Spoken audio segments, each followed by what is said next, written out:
আপনারা জানেন যে গত 26 তারিখ সকালবেলা ভোরের দিকে এরকম একটা চাঞ্চল্যকর একটা ঘটনা ঘটে, খুন সহ ডাকাতি। এই ঘটনা ঘটার সাথে সাথেই আমরা আসলে ঘটনাস্থলে উপস্থিত হয়ে ঘটনার বিষয়ে সকল বিষয়ে আমরা তদন্ত করার চেষ্টা করি। এই বিষয়ে কত ধরনের বিষয় আছে সেগুলো আমরা জানার চেষ্টা করি। তো এরপর পরই আমরা আসলে সিসিটিভি ফুটেজ, আমাদের সিডিআর অ্যানালাইসিস এবং বিভিন্ন তথ্য প্রযুক্তির সহায়তায় আমরা আসলে সংযুক্ত আসামিদেরকে গ্রেপ্তারের চেষ্টা চালাই।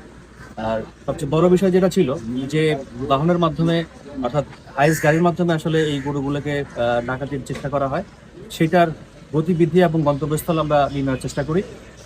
এর পরবর্তীতে আপনারা জানেন যে আপনারা অলরেডি জানেন যে আমরা প্রথমেই 28 তারিখে আমরা মানে গত শনিবারে আমরা হচ্ছে একজনকে গ্রেপ্তার করি, নাম ছিল নাসির উদ্দিন। পরবর্তীতে গতকাল 3 তারিখ আমরা নাসির উদ্দিন এবং রুবেল, এই মামলার সবচেয়ে বড় সন্দিগ্ধ যে রুবেল, তাকে আমরা গ্রেপ্তার করতে সক্ষম হই। এই ব্যাপারে আমাদেরকে সবচেয়ে গুরুত্বপূর্ণ সহায়তা করেছে আমাদের চকরিয়া থানা, সাথে আমাদের চন্দনাইশ টিমটাও ছিল। তো আমরা এই ক্ষেত্রে আসলে প্রত্যেকটা জায়গায় তথ্য প্রযুক্তির সহায়তা নিয়ে আমরা এই 3জন আসামিকে গ্রেপ্তার করতে সক্ষম হয়েছি এবং আমাদের আলামত এর উদ্ধারের চেষ্টা চলছে। আশা করি যে সামনে আরো যারা সম্পৃক্ত আছে তাদেরকে আমরা গ্রেপ্তার করতে সক্ষম হব এবং আলামত উদ্ধারের ক্ষেত্রে আমাদের অগ্রগতি থাকবে বলে আশা করছি। শুরু থেকেই যেটা জানতে পেরেছি যে এখানে আসলে 5 বা ততোধিক থাকতে পারে। সংখ্যাটা আসলে আমরা নির্ধারিত করতে পারিনি এখনো পর্যন্ত।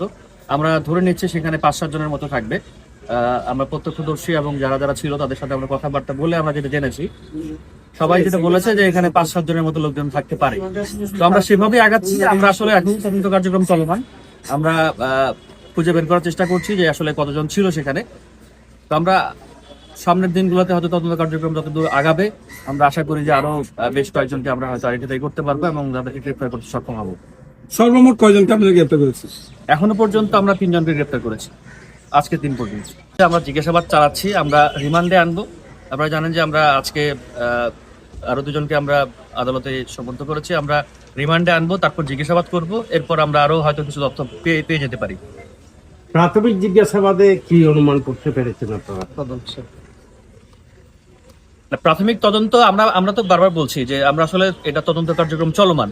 এখনো পর্যন্ত আমরা ধারণা করছি যে তারা এটার সাথে সম্পৃক্ত। আমরা শুরুতেই আসলে যে যাদেরকে সন্দিগ্ধ হিসেবে আমরা ধরেছিলাম এবং আমাদের ইন্টেলিজেন্স যেটা বলছিল সেই অনুযায়ী এরাই হচ্ছে এই ঘটনার সাথে জড়িত, যদিও এখনো পর্যন্ত তারা স্বীকারোক্তি প্রদান করেনি। আমরা আশা করছি যে পরবর্তীতে আমরা হয়তো স্বীকারোক্তি জবাব আমরা নিতে পারছি। চকরিয়া, কক্সবাজার সদর এবং বিভিন্ন থানায় আমাদের চন্দনাই সহ প্রত্যেকের বিরুদ্ধে প্রচুর পরিমাণে মামলা রয়েছে।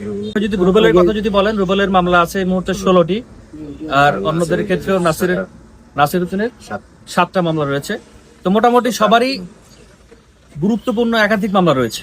ঘটনার পর থেকে আমাদের মাননীয় পুলিশ সুপার মহোদয়ের নেতৃত্বে আমরা একটা বিশেষ টিম গঠন করছি এবং আমরা একাধিক টিমে বিভক্ত হইয়া এক পর্যায়ে আমাদের সিসিটিভি এই রুটটা তারা ব্যবহার করছে, সেই রুটটাকে সিসিটিভি প্রায় জন্য আমরা প্রায় 150 সিসিটিভি পয়েন্ট পর্যালোচনা করছি এবং অপরাধীদের মোডাস অপারেন্ডি বা তাদের অপরাধ প্রক্রিয়া পর্যালোচনা করে আমরা প্রথমে কিছু ব্যক্তিদেরকে শনাক্ত করছি। সেই শনাক্ত অনুযায়ী সিসিটিভি ফুটেজ এবং অন্যান্য তথ্যপত্র বিশ্লেষণ করে এই ঘটনার মূল নায়ক ছিল রুবেল।